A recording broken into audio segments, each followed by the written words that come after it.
Magandang araw po muli mga minamahal nating mga kaibigan, subscribers, viewers po ng ating Solid Rock Ministry Lesson Review.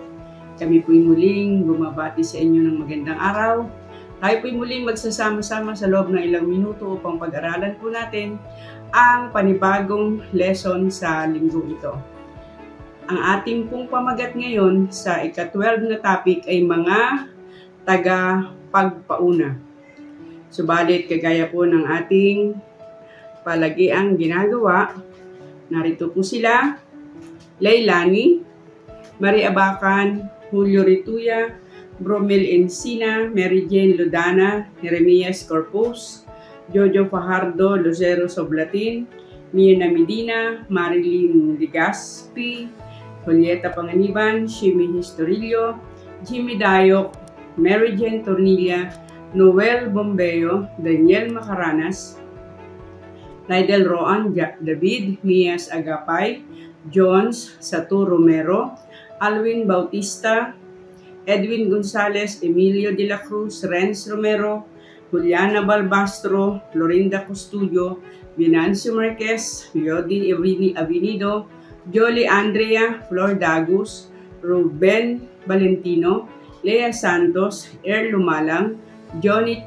Tiason, Loida Pilipina, Jonifer Pedres, Higenio Gabrielo, and Alan Perez. Gusto ko rin pong ibanggitin ang pangalan ni Mr. and Mrs. Joel Garbida ng Pulangi Adventist Elementary School. Sila daw po ay sumusubaybay din. At doon po sa mga hindi natin nabanggit na alam nating kasama po natin palagi sa programang ito, magandang araw po sa inyong lahat. Kagaya po ng ating nabanggit kanina, ang ating pong topic ay mga tagapagpauna. Tayo po muna humingi ng tulong sa ating Panginoon. O Diyos ka pong makapangyarihan sa lahat, muli po kami nagpupuri sa inyong pangalan. Muli po kaming tatalakay ng topic na ito sa aming lesson review, na ito po ay tungkol sa inyong mga banal na salita. Kayo po nawa ang patuloy na sumaamin. Kayo po ang patuloy na magbukas ng aming mga isipan upang amin po itong maunawaan at amin pong mapagtanto ng lubos-lubusan ang nais mong ipahayag para sa amin. Gabayan po kaming muli at patawarin po sa aming mga kasalanan sa pangalan po ng aming Panginoong Jesus. Amen. Ang ating pong talatang sa uluhin ay ating makikita sa 2 Timothy 1:7, sapagkat hindi tayo binigyan ng Diyos ng espiritu ng kaduwagan, kundi ang espiritu ng kapangyarihan, ng pag-ibig, at ng pagpipigil sa sarili. Sa linggong ito, pag-aaralan natin ang dalawang muling kwento na naghahayag ng mga bagay na mangyayari sa mga huling araw. Una ay ang kwento ni Shadrach, Meshach, at Abednego. Pagkatapos ay ang mga karanasan ng mga naunang Kristiyano. Dito nahahayag ang matinding pagsubok na daraanan ng mga lingkod ng Diyos. Subalit ating pakatatandaan na ang mga hula tungkol sa huling panahon ay nakatuon kay Kristo at hindi sa kahirapan. Isang katotohanan na dapat magbigay sa atin ng katiyakan, kapayapaan sapagkat si Kristo ang umuugit ng ating kasaysayan. Malimit sinasabi ng Panginoon, huwag kayong mabahala. Huwag kayong matakot. Mga kataganan tiyak na pamatnubay sa kabila ng mga matinding pagsubok na ating daraanan. Sinasabi lamang na daraan tayo sa mahirap na landas, subalit ang tagumpay ay tiyak. Narito po ang mga katanungan na ating pag-uusapan sa araw na ito. Number 1, ano ang pinauna na ng Panginoon na magaganap sa huling kapanahunan? Number 2, anong pinauna na ng Diyos na magaganap at anong mahalagang aral ang dapat nating pakatandaan? Number 3, ano bang ibig sabihin ng pagsamba sa larawan ng hayop? Number 4, sa kalagitnaan ng mga pag-uusig, ano naman ang ating gagawain at ng Diyos? At panglima, ang huling katanungan, bakit mahalaga ang pangingili ng Sabat, lalo na sa huling mga kapanahunan? Balikan natin ang question number 1, ano ang pinauna na ng Panginoon na magaganap sa huling kapanahunan? So atin pong titingnan ang sinasabi ng banal na kasulatan at buksan po natin ang ating banal na kasulatan sa Daniel 2:36 hanggang 45. Ito ang panaginip at aming sasaysayin ng kahulugan niyaon sa harap ng hari.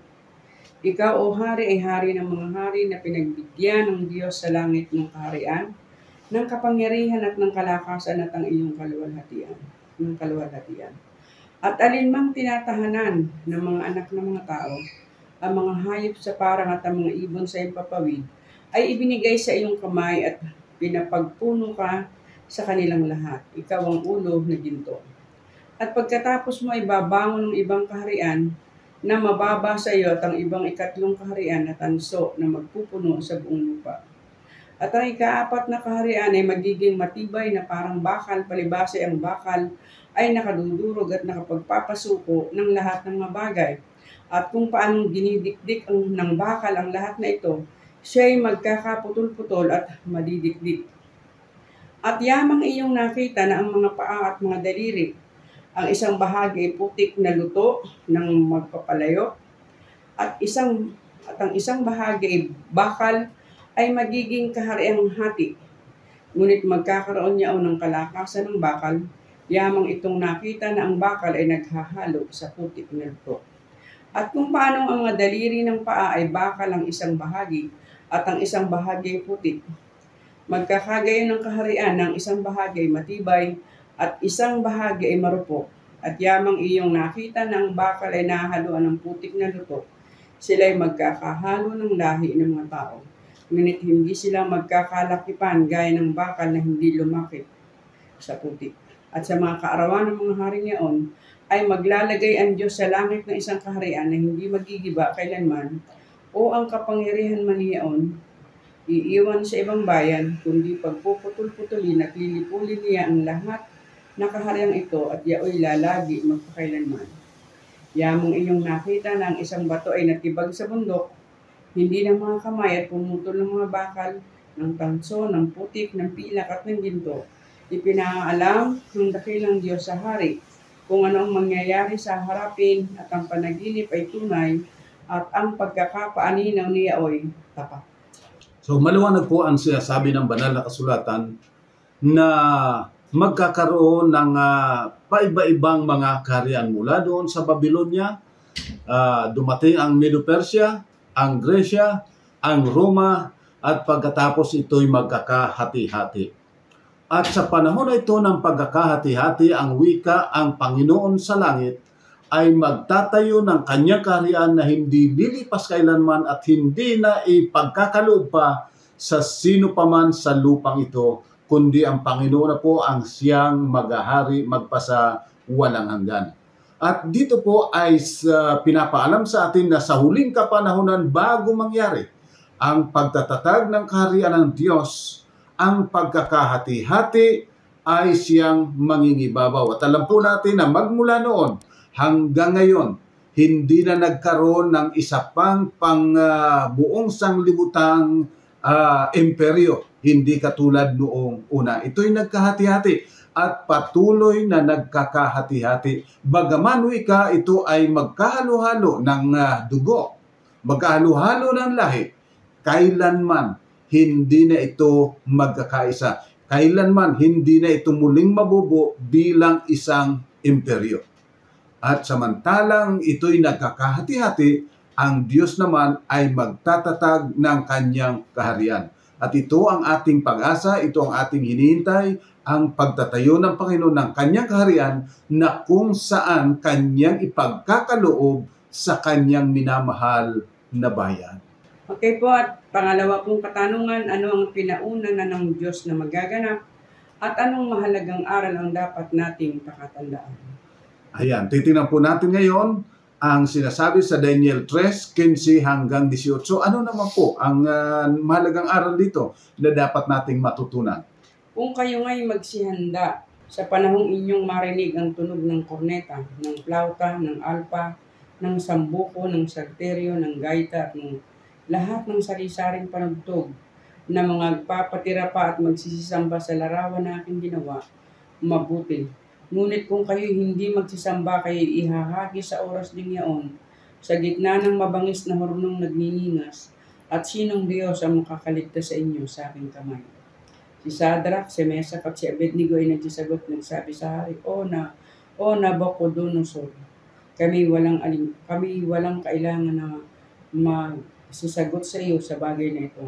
Narito ang aming Diyos na aming pinaglilingkuran ay makapagliligtas sa amin sa mabangis na hornong nagniningas at ililigtas niya kami sa iyong kamay, O Hari.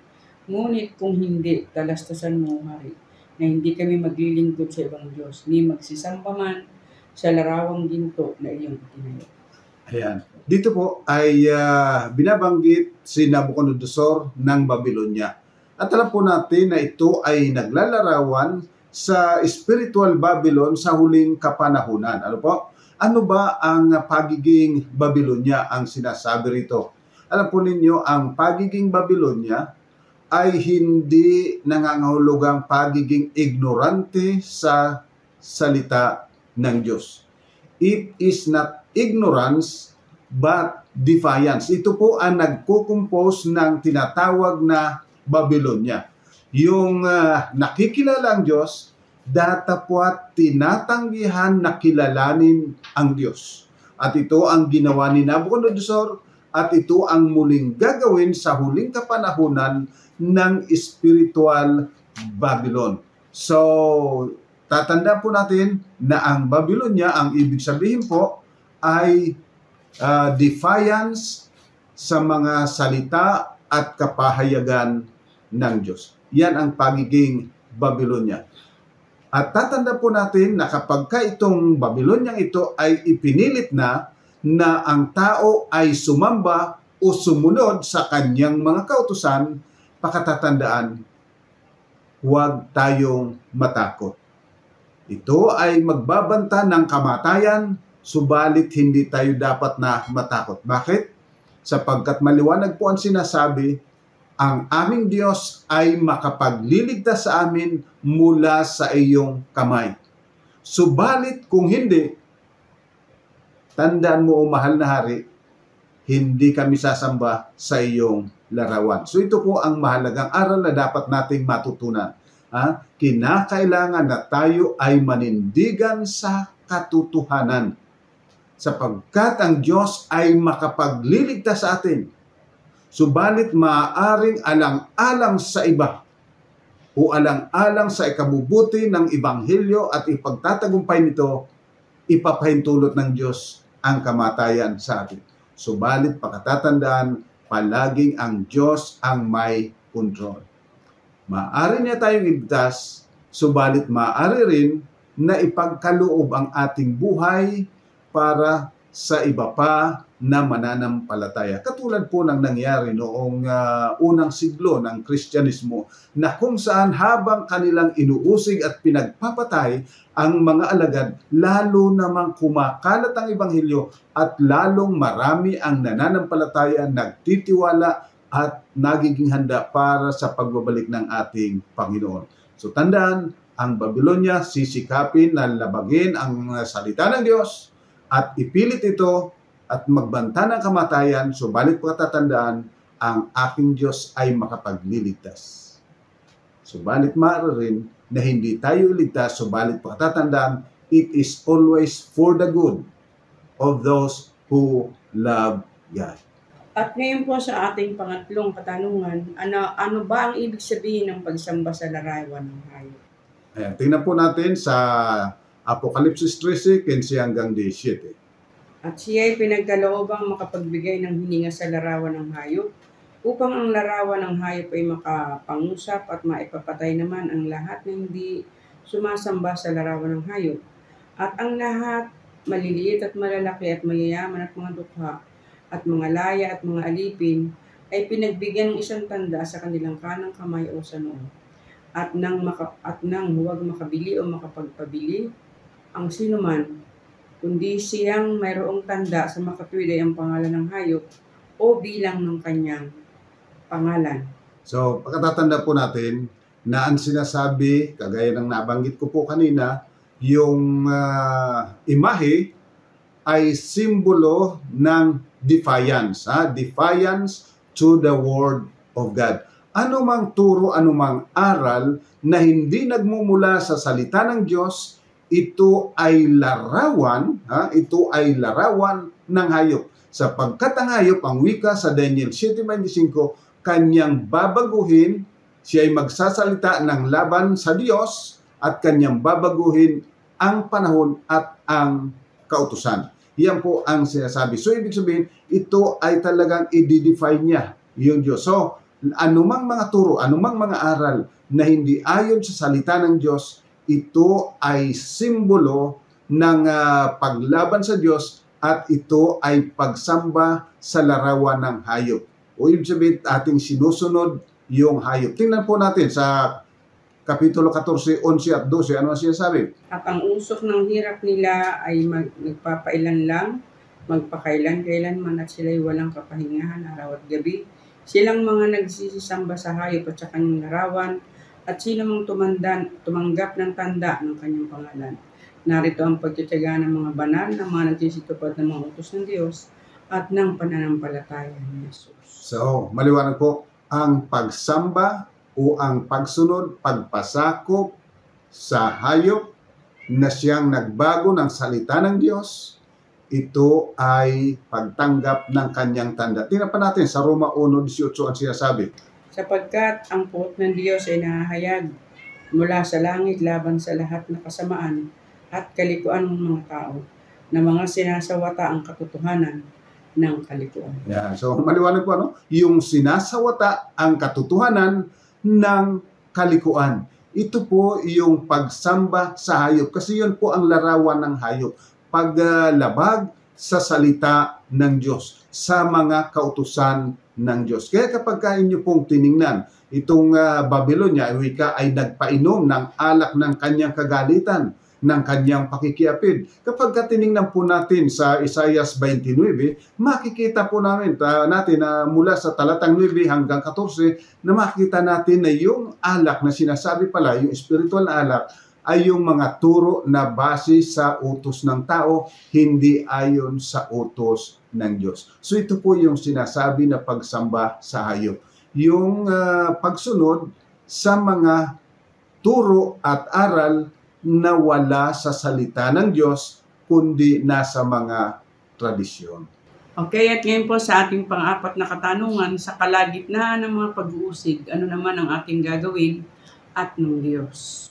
Ayan po, titingnan po natin sa Gawa 12, 1 hanggang 17, sapagkat sinasabi po na tiyak at tiyak na darating ang pag-uusig. Naiisipin pa nga ng nagpapapatay sa inyo, ang wika ng Panginoon, na sila'y naglilingkod sa Diyos. Tingnan po natin ano ang sinabi. Nang panahon ng yaon ay iniunat ni Herodes ang kanyang mga kamay upang pahirapan ang ilan sa iglesia. At pinatay niya sa tabak si Santiago na kapatid ni Juan. At nang makita niya na ito'y kinatuwa ng mga Hudyo, ay kanya namang ipinagpatuloy na hulihin si Pedro. At nooy mga araw ng mga tinapay na walang libadura. At nang siya'y mahuli na niya, ay kanyang inilagay siya sa bilangguan. At siya ibinigay sa tig-apat na kawal upang siya bantayan, na inaakalang siya iharap sa bayan pagkatapos ng Pasko. Kaya nga't si Pedro iningatan si bilangguan, datapot ang iglesia ay maninas na dumadalangin sa Diyos patungkol sa kanya. At nang siya'y malapit ng ilabas ni Herodes ng gabing yun, ay natutulog si Pedro sa gitna ng dalawang kawal na nagagapos ng dalawang tanikala, at ang mga bantay sa harap ng pintuan ay nangagbabantay ng bilangguan. At narito tumayo sa tabi niya ang isang anghel ng Panginoon, at lumiliwanag ang isang ilaw sa silid ng kulungan, at tinapik si Pedro sa tagiliran, at siya ginising na sinasabi, "Magbangon kang madali," at nangalaglag ang kanyang tanikala sa kanyang mga kamay. At sinabi sa kanya ng anghel, "Magbigkis ka at itali mo ang iyong mga pangyapak," at gayon ang ginawa niya. At sinabi niya sa kanya, "Isuot mo sa iyo ang damit mo at sumunod ka sa akin." At siya'y lumabas at sumunod. At hindi niya nalalaman kung tunay ang ginawa ng anghel, kundi ang isip niya ay nakakita siya ng isang pangitain. At ng kanyang maraanan na ang una at ang pangalawang bantay ay nagsirating sila sa pintuang bakal na patungo sa bayan na kusang nabuksan sa kanila. At sila nagsilabas at nangagpatuloy sa isang lansangan, at pagdakay humiwalay sa kanya ang anghel. Nang si Pedro ay pasaulian ng isip, ay kanyang sinabi, "Ngayon nalalaman kong sa katotohanan ay sinugo ng Panginoon ang kanyang anghel, at iniligtas ako sa kamay ni Herodes at sa buong pag-asa ng bayan ng mga Hudyo. At nang siya'y makapagnilay na, ay naparoon siya sa bahay ni Maria na ina ni Juan na may pamagat na Marcos, na kinaroroonan ng maraming nagkakatipon at nagsisipanalangin. At nang siya'y tumuktok sa pinto ang daan, ay lumabas upang sumagot ang isang dalagang nagngangalang Rodi. At nang makilala niyang tinig ni Pedro, sa tuwa'y hindi niya binuksan ang pintuan kundi nagtatakbo sa loob at ipinagbigay alam na nakatayo si Pedro sa harap ng pintuan at kanilang sinabi sa kanya, nauulol ka. Datapot buong tiwala niyang pinatunayan na gayon nga at kanilang sinabi na yaoy kaniyang anghel. Datapot na natili si Pedro ng pagtuktok at ng kanilang buksan ay nakita nila siya at sila'y namangha. Datapot siya nang nahudyatan sila ng kanyang kamay na siya'y tumahimik, ay isinaysa sa kanila kung paano nilabas siya ng Panginoon sa bilangguan at sinabi niya, ipagbigay alam ninyo ang mga bagay na ito kay Santiago at sa mga kapatid at siya'y umalis at napasa ibang dako. Ayan. So makita po ninyo, no? Nung dumating yung dakilang pag-uusig at si Pedro ay dakipin ng mga sundalo at ibilanggo, ang wika, ang buong iglesia ay nananalangin. Ito po ang napakahalaga. Sa panahon ng pag-uusig, napakahalaga na tayo ay manalangin para sa bawat isa.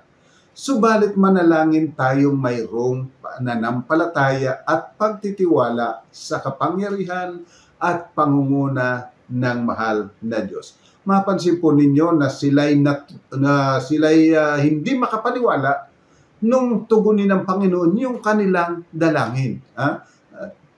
Nanalangin sila, subalit para bagang hindi sila naniniwala na maaring gawin ng Diyos. Subalit maliwanag ang pinapahayag, ginawa ng Diyos, tinugon ang kanilang dalangin at iniligtas si Pedro. Subalit alam po natin ang kwento na dumating din ang araw na si Pedro ay tuluyang ipinapatay. Ibig sabihin po, kapag ang pag-uusig ay dumating,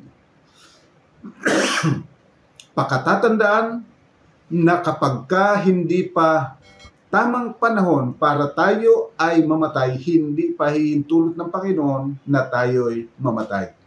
Subalit kung mas mahalaga na tayo ay mamatay para sa ikaliligtas ng mas marami, ipapahintulot yun ng Panginoon. Subalit isang bagay ang tiyak na tiyak, ang Panginoon ay parating kasama natin sa lahat ng kapanahunan, maging sa pinakamatinding kabagabagan sa buhay na ito. At ang Diyos ay parating makapagagawa at makapagbibigay sa atin ng higit pa sa ating mga pangangailangan. Subalit pakatatandaan na ang Diyos ay gumagawa para sa lahat ng umiibig sa Kanya. At maaaring gamitin ng Panginoon ang ating kamatayan, kagaya ng kamatayan ni Kristo, para maligtas yung iba na umiibig sa Kanya. So, mabuhay man o mamatay, ang sabi ni Pablo, ako ay sa Panginoon. Kung ako'y mabubuhay, maglilingkod ako sa Panginoon. Kung ako'y mamatay, ang wika ni Pablo ay pakinabang. So, ibig sabihin, kinakailangan po tayong masumpungan sa lubusang pagtitiwala sa Panginoon sapagkat anuman ang mangyari sa atin, isang bagay ang tiyak, iyan ay sa ikabubuti ng lahat ng nagsisiibig sa Kanya. Okay po, at ngayon sa ating huling katanungan, number 5, bakit mahalaga ang pangmili ng Sabat, lalo na sa huling mga kapanahunan? Ayan, titingnan po natin sa Apokalipsis 14, 9 hanggang 12. At ang ibang anghel, ang pangatlo, ay sumunod sa kanila na nagsasabi ng malakas na tinig, kung sino man ay sumasamba sa hayop sa kanyang larawan at tumanggap ng tanda sa kanyang noo o sa kanyang kamay, ay iinom din naman siya ng alak ng kagalitan ng Diyos na naghahandang walang halo sa inuman ng kanyang kagalitan at siya'y pahihirapan ng apoy at asopre sa harapan ng mga banal na anghel at sa harapan ng Kordero. At ang usok ng hirap nila ay nagpailan lang magpakailan-kailanman at sila'y walang kapahingahan araw at gabi. Silang mga nagsisamba sa hayop at sa kanyang larawan at sino mang tumatanggap ng tanda ng kanyang pangalan. Narito ang pagtitiyaga ng mga banal at ng mga nagsisitupad ng mga utos ng Diyos at ng pananampalataya. Yes. Ayan. So dito po ay ihinahayag ng issue ay ang pagsamba. Sino ang ating sasambahin? Siya na lumikha ng langit at ng lupa na siyang marapat sambahin? O siya na nagbago ng kautusan ng lumikha ng langit at ng lupa? At alam po natin na isa sa binago ng hayop ay walang iba kung hindi ang Sabat. Mula sa araw ng Sabado, inilagay ito sa araw ng Linggo. So, mayroon pong dalawang Sabat. Sabat ng Panginoon mong Diyos at Sabat ng nagsasalita ng laban sa Panginoon mong Diyos.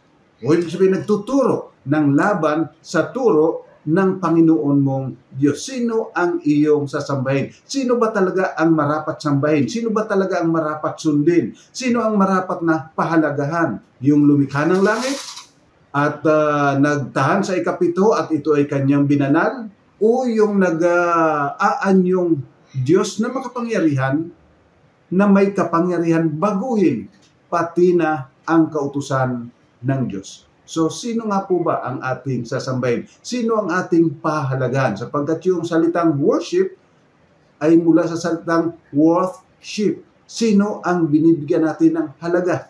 Yung lumikha ng langit o yung nagpapakang Diyos na nakikipantay sa lahat na tinatawag na Diyos na pinatunayan niya ito sa pamamagitan ng paglilipat ng kabanalan mula sa araw ng Sabado tungo sa araw ng Linggo. Kaya mahalaga po ito sa huling kapanahonan. Sino ang ating sasambahin? Ang wika po, ang sumasamba sa hayop ay parurusahan. Datapwat ang sumasamba sa Diyos na mga banal na tumutupad sa kanyang mga utos at nangahawak sa pananampalataya ni Jesus, sila yung mga liligtas. So napakahalaga po, sino ba talaga ang ating sasambahin o papahalagahan?